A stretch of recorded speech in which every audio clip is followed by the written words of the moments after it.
Yeah. All right, raise hands. We'll get the questions around.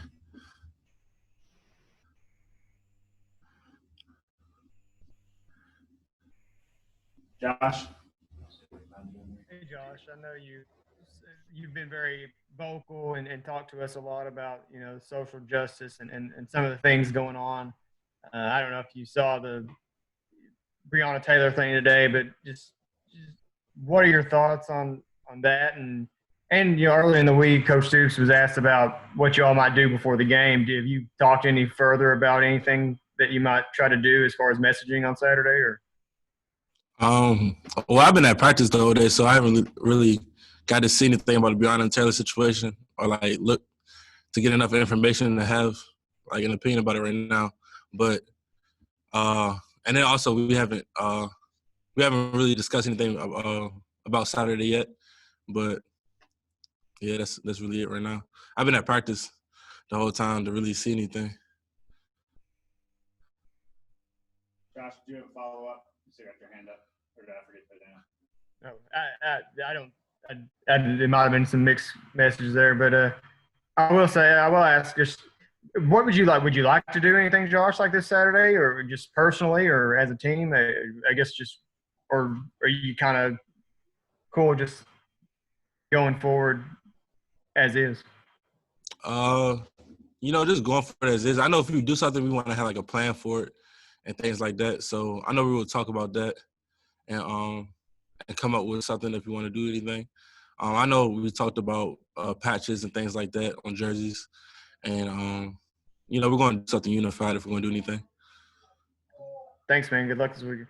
Yeah, and then we're going.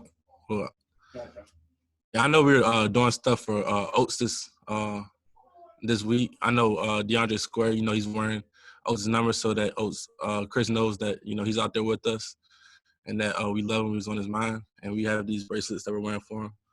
It says 22 Oates strong. I know you can't probably see it. That's strong right there. But that's our brother. We keeping him close to us right now. Larry.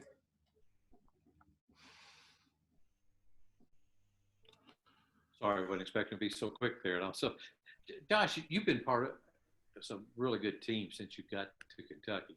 But just the overall talent level on this team, even compared to those teams, is it really better like what it seems when you just look on paper? Do you think this is the most talented team you've been part of at Kentucky?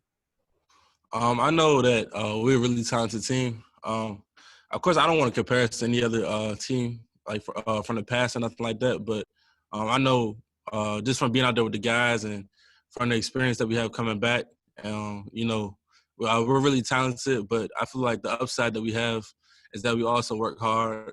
That's a crucial thing.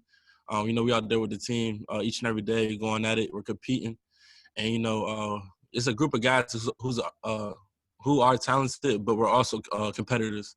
And so when you put those together, that's a dangerous thing. So, we just can't wait to play Saturday. That's really what it all comes down to. Thanks. No problem. Eli? Hey, Josh, I wanted to follow up on what you guys are going to be doing for Chris. First, can you take me back to May when you guys found out that he was going to be missing a lot of time with a medical issue? Just what was going through your mind at that point?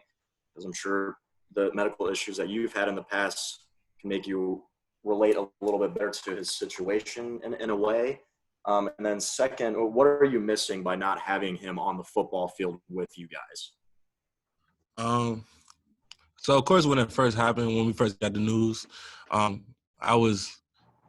first thought was I want to be there for him and things like that. But, of course, throughout the whole pandemic and things like that, we haven't really had the opportunity to physically be there with them or nothing like that. But, we're always we're there for him emotionally and things like that. He knows he's loved by us. He has 100 brothers who are willing to fight for him and who are fighting with him. And so,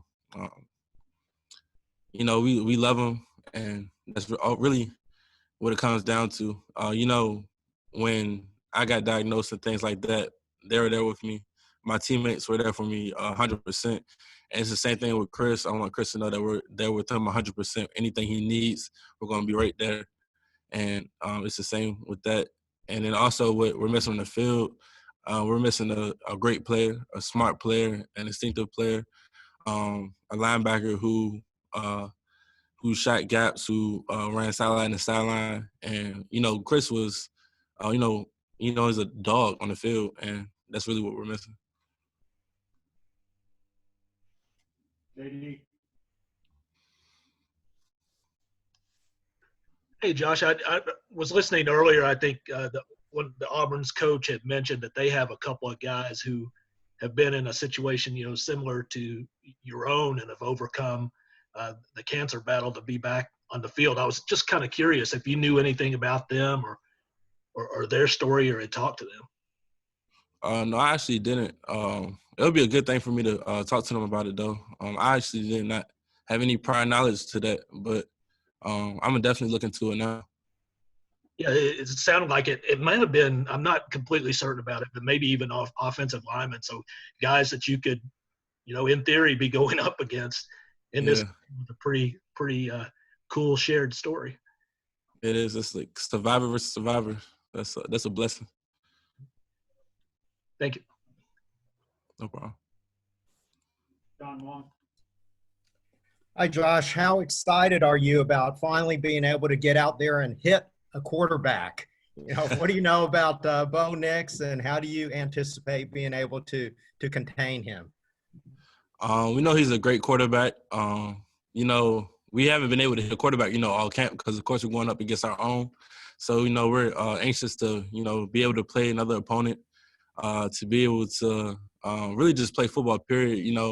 This whole season was in jeopardy this whole summer, and everyone was thinking, are we going to play or are we not? But, we've been preparing the whole time as if we were, and we're just ready to get out there, play another opponent, and just play the game that we all love. Curtis. Josh, when people often know the offense, obviously the quarterback and center.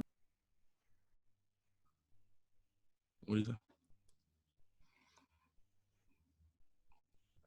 Curtis, you cut off in the middle of that. You with us? You got me? Yeah, go ahead and start over. You cut off. Okay, sorry about that. On the offensive side of the ball, the quarterback and center make a lot of the calls. On the defense, most people kind of know that it's the linebacker and maybe some guys on the line.